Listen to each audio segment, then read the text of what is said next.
Hello everyone, my self CA Mitesh Pawar और आज हम सब्सटेंस ओवर फॉर्म कॉन्सेप्ट को विद प्रैक्टिकल एग्जांपल के साथ में समझने वाले हैं। चलिए, क्या है कॉन्सेप्ट समझते हैं। सब्सटेंस ओवर फॉर्म, आप जब भी अकाउंट्स में ट्रांजैक्शन को रिकॉर्ड करते हो तो आप सब्सटेंस के बेसिस पर रिकॉर्ड करते हो, ना कि लीगल फॉर्म के बेसिस पर। लीगल फॉर्म के बेसिस पर आप रिकॉर्ड नहीं करते। एग्जाम्पल के लिए समझो, आपने एक बिल्डिंग परचेस करी, लेकिन अभी ये टाइटल है ना आपके नाम पर नहीं आया। रजिस्ट्री होने में टाइम लगेगा, 3 से 4 महीने लगेंगे। आपने बिल्डिंग पोजीशन में ले ली, आप इस बिल्डिंग का यूज कर रहे हो अपने बिजनेस में। तो आप ये बिल्डिंग अपनी बुक्स में रिकॉर्ड करोगे ना। भले ही आपके नाम पर नहीं है बिल्डिंग, अभी ऑनरशिप नहीं है आपके पास, लेकिन फिर भी आप इसको रिकॉर्ड कर लोगे अपनी बुक्स में। क्यों? सब्सटेंस के बेसिस पर। इकोनॉमिक रियलिटी ये बोलती है कि ये बिल्डिंग आपकी है। ठीक है। हमें टाइटल नहीं देखना है, लीगल टाइटल किसके पास है, सब्सटेंस देखना है, यानी कि इकोनॉमिक रियलिटी देखना है। सब्सटेंस का मतलब होता है इकोनॉमिक रियलिटी, और फॉर्म का मतलब क्या है यहाँ पर? फॉर्म का मतलब है लीगल फॉर्म से। चलिए, तो आप हमेशा ट्रांजैक्शन को ऐसे ही रिकॉर्ड करते हो और अपनी बुक्स में प्रेजेंट करते हो। एक एग्जांपल लेते हैं डिफरेंट। ठीक है। यहाँ पर एग्जांपल ले रहे हैं, सेल एंड परचेज बैक का एग्जांपल लिया है मैंने। तो यहां पर क्या हो रहा है, ट्रांजैक्शन को समझा देता हूं मैं। ट्रांजैक्शन है, यहां पर एक्स कंपनी है। ये कंपनी क्या कर रही है? सेल कर रही है एबीसी लिमिटेड को, एक मशीनरी सेल कर रही है। ठीक है। 50 लाख में सेल कर रही है, और एक एग्रीमेंट कर रही है कि हम आपसे 3 साल बाद ये मशीन वापस परचेस कर लेंगे। कितने में परचेस करेंगे? 65 लाख में परचेस कर लेंगे।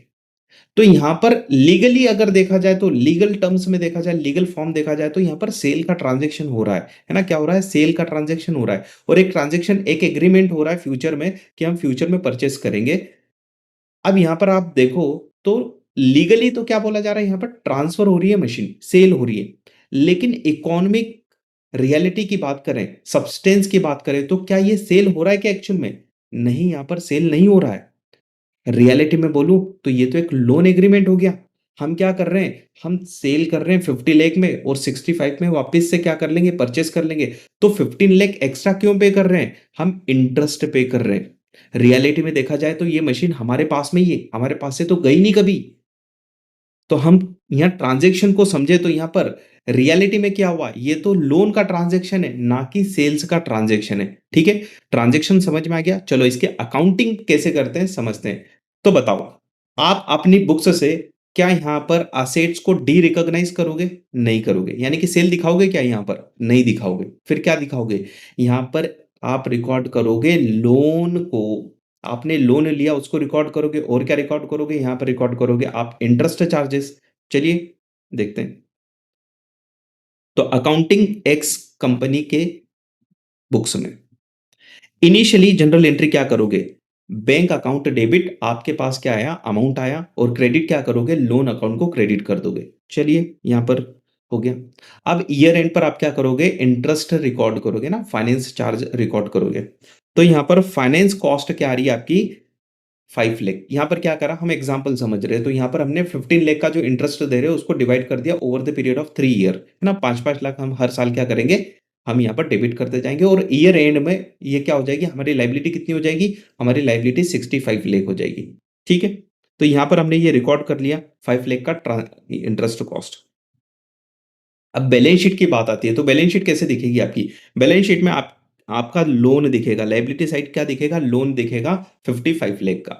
50 लाख का आपने ओरिजिनल लोन लिया था, उसके ऊपर इंटरेस्ट कॉस्ट, क्योंकि अभी तक वो पे नहीं करी आपने, तो 5 लाख का वो इंटरेस्ट कॉस्ट, तो 55 लाख हो गई। आप असेट से दिखाओगे क्या? आप ऑब्वियसली दिखाओगे, आपके पास असेट्स है अभी पोजीशन में, आप इसके ऊपर डेप्रिसिएशन भी लगाओगे। और पीएनएल में क्या क्या जाएगा? पीएनएल में दो चीजें जाएगी, एक तो फाइनेंस कॉस्ट जाएगी, और इसके ऊपर डेप्रिसिएशन जाएगा। ठीक।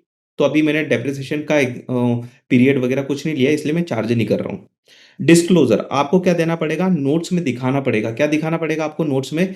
कि हमने क्या करा हुआ है? एक ट्रांजेक्शन किया हुआ है। किस बात का ट्रांजेक्शन किया? हमने सेल करा है, और लीज बैक का हमने क्या, सेल और परचेज बैक का हमने एक एग्रीमेंट करा हुआ है। तो हम यहाँ पर क्या करेंगे? हम कंसिडर कर रहे हैं, हम इसको लोन दिखा रहे हैं, ऐसा लिख देंगे। तो देखो डिस्क्लोजर कैसे देते हैं। During the year, company sold machinery to ABC Limited, ABC Finance Limited, and simultaneously entered into the binding agreement to repurchase the same assets after 3 years at a fixed price. As per the substance over form concept, this transaction was not treated as a sale. हम लिख रहे नोट में as substance over form concept के according ये transaction हमारा sale का transaction नहीं है। Instead a financial liability has been recognised and the machinery continues to be used and depreciated by the company. हमेशा लिख देंगे। तो ये तो हो गई बुक्स आपकी एक्सेल लिमिटेड की। अब हम बात करेंगे जो लोन प्रोवाइडर है वो क्या एंट्री करेगा। बड़ी सिंपल सी बात है, लोन देने की एंट्री करेगा। लोन देने की एंट्री करेगा, उसके पास से कैश जाएगा, तो यहां पर क्या करेगा, डेबिट, वो लोन अकाउंट को डेबिट कर देगा, है ना। लोन टू एक्स इसने डेबिट कर दिया और क्रेडिट क्या कर दिया, बैंक अकाउंट। और इंटरेस्ट इसकी इनकम है, इसलिए ये क्या करेगा, इनकम को रिकॉर्ड करेगा। तो interest receivable account debit to interest income. Interest receivable account क्यों करा है यहाँ पर, क्योंकि अभी तक इसको इंटरेस्ट मिला नहीं है ना। अगर इंटरेस्ट मिल गया होता तो ये क्या करता, बैंक अकाउंट डेबिट कर देता। तो इसलिए इसने क्या लिखा है यहाँ पर, इंटरेस्ट रिसीवेबल अकाउंट, मतलब असेट्स क्रिएट कर लिया इसने। मतलब ये किससे लेगा, एक्स से लेगा। बैलेंस शीट कैसे दिखेगी इसकी, इसकी बैलेंस शीट दिखेगी लोन टू एक्सेल लिमिटेड। देखो एक्सेल लिमिटेड से कितने ले रहा है, ये 55 लाख मांग रहा है, ठीक है। प्रॉफिट एंड लॉस अकाउंट में क्या करेगा, इनकम बुक करेगा। तो इनकम कितनी है यहाँ पर, इंटरेस्ट इनकम 5 लाख। ये डिस्क्लोजर देगा, तो डिस्क्लोजर कैसे देगा ये अपनी बुक्स में, ये लिखेगा the company entered into the structure transaction with the X Limited involving the machine with the repurchase clause. As the agreement provided for the mandatory repurchase, the transaction is treated as a secured loan under the IFRS 9, है ना। IFRS 9 applicable होता है इस transaction के ऊपर, अगर आपने पढ़ा हो तो। अदरवाइज टेंशन मत लो, यहाँ पर ये क्या कर रहे हैं, लोन की एंट्री कर रहे हैं, लोन देने की। चलिए, तो यहां पर ये हमने समझा सब्सटेंस ओवर फॉर्म का कॉन्सेप्ट विद प्रैक्टिकल एग्जांपल। इसी तरह के कॉन्सेप्ट को अगर आपको समझना है तो प्लीज हमारे चैनल को सब्सक्राइब कर दीजिए। हमारा वीडियो अगर अच्छा लगा हो तो इसको लाइक कर देना और कमेंट कर देना।